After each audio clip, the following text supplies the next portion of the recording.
Tirtol block କନେମୂଳ panchayat ମତ୍ତଗଜପୁରଠାରେ ଥିବା ସତ୍ସଙ୍ଗ ବିହାର ପରିସରରେ ପରମ ପ୍ରେମମୟ ଶ୍ରୀ ଶ୍ରୀ ଠାକୁର ଅନୁକୂଳ ଚନ୍ଦ୍ରଙ୍କର 136ତମ ଆବିର୍ଭାବ ଉତ୍ସବ ପାଇଁ ଏକ ଗଣମାଧ୍ୟମ ସମ୍ମିଳନୀ ଅନୁଷ୍ଠିତ ହୋଇଯାଇଛି।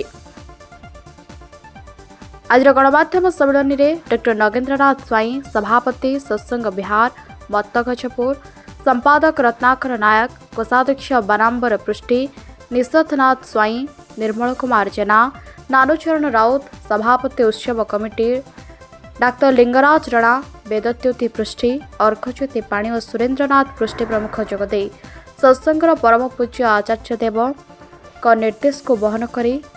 ପାଳନ କରିବାକୁ ଯାଉଥିବା ଉତ୍ସବକୁ ଜାତି ଧର୍ମ ନିର୍ବିଶେଷରେ ସମସ୍ତଙ୍କୁ ଆମନ୍ତ୍ରଣ କରାଯାଇଛି। ଏହି ମଣିଷ ତିଆରି କାରଖାନାକୁ ଆସି ଶ୍ରୀ ଶ୍ରୀ ଠାକୁରଙ୍କ ନିର୍ଦ୍ଦେଶରେ ଚାଲିଲେ ଜଣେ ବ୍ୟକ୍ତି ଭଲ ମଣିଷ ହୋଇପାରିବ। ଏହି ଭଲ ମଣିଷମାନଙ୍କୁ ନେଇ ସମାଜ, ରାଷ୍ଟ୍ର ଓ ଭଲ ମାନବ ଜଗତ ହୋଇପାରିବ। ଆସନ୍ତା 21 ତାରିଖ ରବିବାର ଦିବସବ୍ୟାପୀ କାର୍ଯ୍ୟକ୍ରମରେ ନିଃଶୁଳ୍କ ରୋଗୀ ସେବା, ରକ୍ତଦାନ ଶିବିର, ବିଭିନ୍ନ ବିଦ୍ୟାଳୟକ କୃତି ପ୍ରତିଯୋଗୀଙ୍କୁ ପୁରସ୍କାର ବିତରଣ, ପ୍ରାର୍ଥନା, ଭଜନ, ଭୋଜନ, ଧର୍ମସଭା ପ୍ରଭୃତି କାର୍ଯ୍ୟକ୍ରମ ହେବ ବୋଲି ଗଣମାଧ୍ୟମକୁ ସୂଚନା ମିଳିଥିଲା। এই যে সাংবাদিক সম্মেলন এঠারে অনুষ্ঠিত হচ্ছে আর আভিমুখ্যকু আমি এই সৎসঙ্গ বিহার আভিমুখ্য যে মଣିଷ ତିଆରି কারখানা এই ভাল মଣିଷ সৃষ্টি করা পরম পূজ্যপাদ শ্রী শ্রী আচার্য দেব চাইছেন হাজার হাজার সংখ্যার লোক যেপরি ভাবে এটি রুণ্ডীভূত হুঁতি সেই উৎসব দিন সেটা হচ্ছে 21 তারিখ 21/1/2024 রবিবার দিন এবং তার আভিমুখ্য হচ্ছে যে আমি গোটে জন জাগরণ করা জন জাগরণ দুনিয়ার সবু লোকଙ୍କୁ কিপরি ভাবে আমি ঠাকুরଙ୍କ ভাবধারাରେ ଆମେ ସେମାନଙ୍କୁ ସମ୍ମିଳିତ କରିବା, ସେମାନଙ୍କୁ ଉତ୍ସମୁଖୀ କରିବା, ସେମାନଙ୍କୁ ପ୍ରେରଣାଦୀପ୍ତ କରିବା, ତାଙ୍କ ଭିତରେ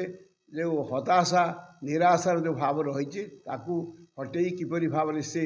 ବଞ୍ଚିବା ବଢ଼ିବା ପଥରେ ଆଉ ଅଗ୍ରସର ହେବ ସେହି ଉଦ୍ଦେଶ୍ୟ ନେଇ ଆଗାମୀ 21 ତାରିଖ ପରମ ପ୍ରେମ ଶ୍ରୀ ଶ୍ରୀ ଠାକୁର ଅନୁକୂଳ ଚନ୍ଦ୍ରଙ୍କ 136ତମ ଜନ୍ମ ମହାମହୋତ୍ସବ ତତ୍ସହ ଏ ସତ୍ସଙ୍ଗ ବିହାର ମତ୍ତଗଜପୁରର 19ତମ ବାର୍ଷିକ ଶ୍ରୀ ବିଗ୍ରହ ପ୍ରତିଷ୍ଠା ଉତ୍ସବ ଉପଲକ୍ଷେ ବହୁ ସଂଖ୍ୟାରେ କିପରି ଭାବରେ ଏହି ଉତ୍ସବରେ ଆପଣମାନେ ସମସ୍ତେ ବହୁ ସଂଖ୍ୟାରେ ଲୋକମାନେ ଯୋଗଦାନ କରିବେ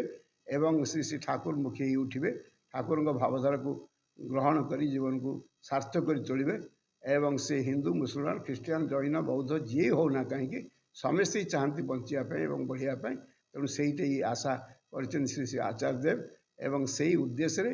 ଆଜି ଆମର ଏ ଯେଉଁ ସମ୍ମିଳନୀ ସାମ୍ବାଦିକ ସମ୍ମିଳନୀ ହେଉଛି ସେଥିରେ ଆପଣମାନଙ୍କୁ ଆମର ଅନୁରୋଧ ରହିଲା ଆପଣମାନେ ଜନମାନସରେ ଏଟାକୁ ବିକ୍ଷିପ୍ତ କରି ପରିବେଷଣ କରି ସମସ୍ତଙ୍କୁ ସେଇ ଭାବରେ ଉଦ୍ଦୀପ୍ତ କରି ତୋଳନ୍ତୁ ଏବଂ ତା ଭିତରେ ଦେଇକି ଜୀବନକୁ ସାର୍ଥକ କରି ତୋଳାଯାଉ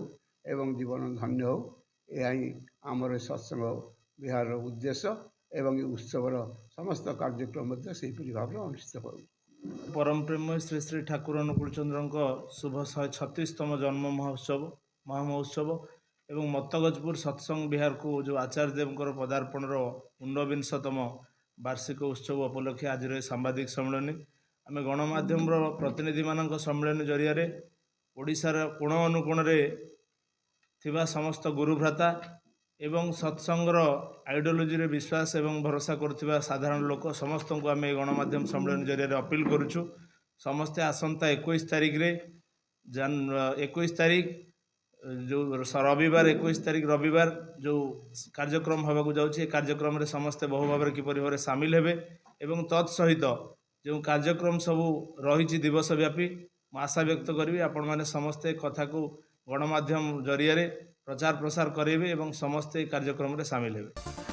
ତିର୍ତ୍ତୋଲରୁ ନିଶାକର ଦାସଙ୍କ ରିପୋର୍ଟ, ଫୋକସ୍ ପ୍ଲସ୍।